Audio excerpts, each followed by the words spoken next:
ចាញ់ឡើង10 kem មកលេង Golan ធុញពេកក៏ស្រេចចិត្តដក hero ចាយក៏ភ្លើងធំមកលេងតែចាយដនអីប៉ះចាយក៏ភ្លើងធំដែរគ្រាន់តែក៏ភ្លើងគាត់តូចជាងក៏ភ្លើងឡៃឡាមិនតិច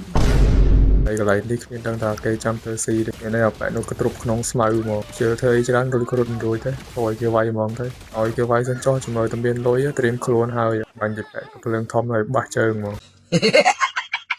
ហើយរៀងមានលុយចាយតិចហើយប៉ែនោះគេអានគេឈាមច្រើនគេឈោយើងបាញ់យកហ្មងសំខាន់ចាយនោះឈាមសតិចរងទៅផ្ទះទៀតនេះសាច់បលឡៃឡាប្រហើយឥឡូវរៀងមានលុយដែរតាណាបណ្ណាអត់ស្អីខ្លាចនៅចិត្តខាងបានឃើញគេវាយជាចូលវាយមួយគេដែរទៅអញ enemy យូរហើយតាមលុករហូតជាពិសេសចាយសក់ផ្ទះបាញ់នឹងមកឥឡូវសងសឹកបានសម្រាប់តែសុកថាទៅ clear ឡែតែឃើញចាយនោះទុំនៅមកពីណាទេដឹងគេចិត្តអីគេមកតែឯងហ្នឹងតែគាត់ចិត្តល្អគាត់មកជួយ clear land យើងគ្មានអីតបស្នងក្រៅពីក៏ play នឹងទេដល់បាញ់លេងសងងំមែនតែន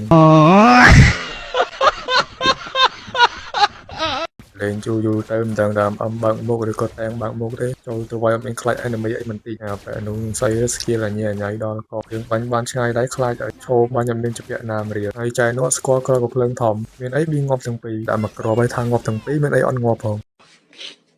តែយ៉ាងណាក៏បានចំណេញមកខៀលដែរស្លាប់